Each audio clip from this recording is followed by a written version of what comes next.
کیا تعلیم کا مطلب صرف معلومات جمع کرنا ہے؟ نہیں، بلکہ یہ کردار کی تعمیر بھی ہے۔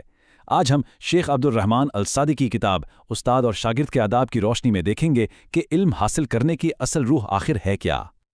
ذرا سوچئے، آج کے دور میں جب معلومات کا ایک سیلاب ہے، ہم اصل میں کیا کھو رہے ہیں؟ علم حاصل کرنا تو پہلے سے کہیں زیادہ آسان ہے نا؟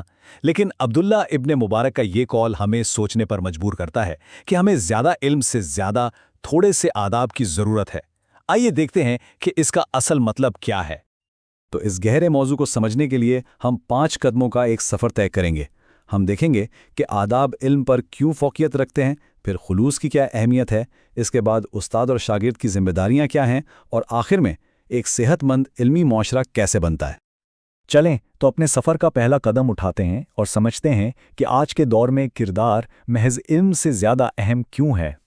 ہم سب گوگل اور یوٹیوب سے سیکھتے ہیں، ٹھیک ہے نا؟ لیکن اس کتاب کے مترجم ہمیں ایک تلخ حقیقت یاد دلاتے ہیں۔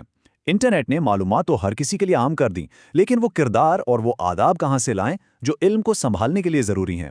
یعنی علم کا ہونا ایک بات ہے اور صاحب علم ہونا بالکل دوسری۔ اب آتے ہیں اس پوری عمارت کے بنیاد کی طرف، وہ ایک اصول جس پر استاد اور شاگرد کے آداب کی پوری عمارت کھڑی ہے، خلوص۔ تو یہ خلوص آخر ہے کیا؟ بہت سیدھے الفاظ میں، ہر عمل، چاہے کوئی پڑھ رہا ہو، پڑھا رہا ہو، یا صرف ایک کتاب ہی کیوں نہ خرید رہا ہو، اس کا مقصد صرف اور صرف اللہ کی رضا ہونا چاہیے۔ یہی بنیادی نیت ہونی چاہیے۔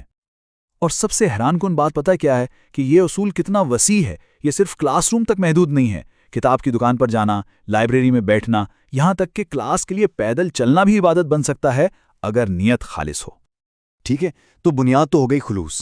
اب آتے ہیں اس رشتے کے پہلے ستون پر، یعنی استاد، اور دیکھتے ہیں کہ اس کی ذمہ داریاں کیا ہیں۔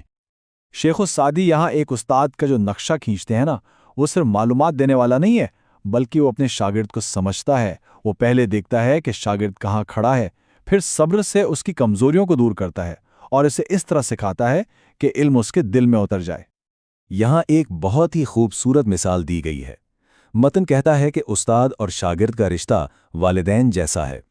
جس طرح ایک بچہ اپنے والدین کی میراث کا وارث ہوتا ہے، ٹھیک اسی طرح ایک شاگرد اپنے استاد کے علم کا وارث ہوتا ہے۔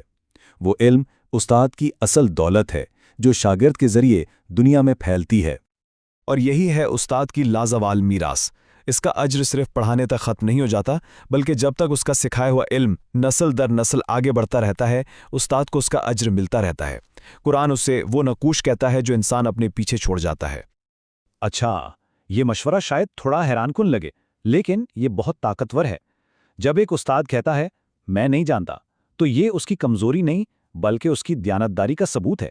یہ عمل نہ صرف اسے طلبہ کی نظر میں سچا بناتا ہے، بلکہ انہیں خود تحقیق کرنے کی ترغیب بھی دیتا ہے۔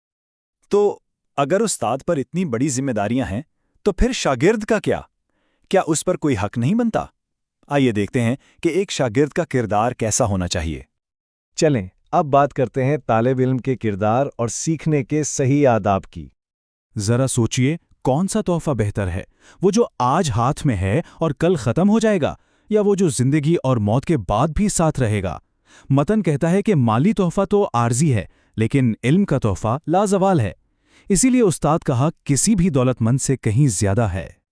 یہاں ایک شاگرد کے لیے کچھ بہت عملی باتیں بتائی گئی ہیں۔ استاد کا احترام کریں، ان کے مشورے پر عمل کریں، اور اگر کوئی بات پہلے سے معلوم بھی ہو تب بھی اس طرح سنیں جیسے پہلی بار سن رہے ہوں۔ یہ چھوٹے چھوٹے آداب ہی علم میں برکت کا باعث بنتے ہیں۔ یہ ایک بہت ہی اہم اور نازک نکتہ ہے۔ اگر استاد سے کوئی غلطی ہو جائے تو براہ راست اسے غلط کہنے کے بجائے نرمی اور حکمت سے اس کی نشاندہی کرنی چاہیے۔ مقصد سچائی تک پہنچنا ہے، نہ کہ استاد کی توہین کرنا۔ اور دیکھیں، ایک شاگرد کی ذمہ داریاں صرف استاد تک ہی محدود نہیں ہیں۔ علم کے سفر میں اس کے ساتھی یعنی دوسرے طلباء بھی احترام کے مستحق ہیں۔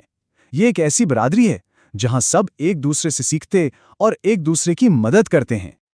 تو اب تک ہم نے استاد اور شاگرد کے انفرادی کرداروں کو دیکھا۔ اب دیکھتے ہیں کہ یہ دونوں مل کر ایک صحت مند اور متحد علمی معاشرہ کیسے تشکیل دیتے ہیں۔ ایک صحت مند علمی ماحول کیسا ہوتا ہے؟ وہ ایک ایسی جگہ ہے جہاں بحث کا مقصد جیتنا نہیں بلکہ سچائی تک پہنچنا ہوتا ہے، جہاں خیالات کا تبادلہ ہوتا ہے تاکہ سب مل کر صحیح نتیجے پر پہنچ سکیں۔ اور کتاب میں یہاں ایک بہت سخت وارننگ دی گئی ہے، فکری تعصب سے بچو۔ یعنی اپنی یا اپنے پسندیدہ شخص کی رائے کو ہر حال میں درست ثابت کرنے کی کوشش مت کرو۔ یہ سلائیڈ بہت خوبصورتی سے تعصب اور انصاف کا فرق واضح کرتی ہے۔ تعصب انسان کو سچائی سے اندھا کر دیتا ہے اور دلوں میں نفرت پیدا کرتا ہے، جبکہ انصاف علم کا زیور ہے، خلوص کی علامت ہے اور کامیابی کی کنجی ہے۔ تو ان تمام آداب کا اصل مقصد کیا ہے؟ وہ ہے اہل علم کے درمیان اتحاد اور تعاون پیدا کرنا، کیونکہ ان سب کا مقصد ایک ہے، علم کو پھیلانا اور اس سے مشترکہ طور پر فائدہ اٹھانا۔ اور آخر میں یہ سوال ہم سب کے لیے ہے، آج جب ہمارے پاس معلومات کا ایک سمندر ہے، ہم ان لازوال اصولوں کو اپنی زندگیوں میں کیسے لاگو کر سکتے ہیں تاکہ ہم محض معلومات جمع کرنے والے نہیں بلکہ حقیقی معنوں میں صاحب علم اور صاحب ادب بن سکیں؟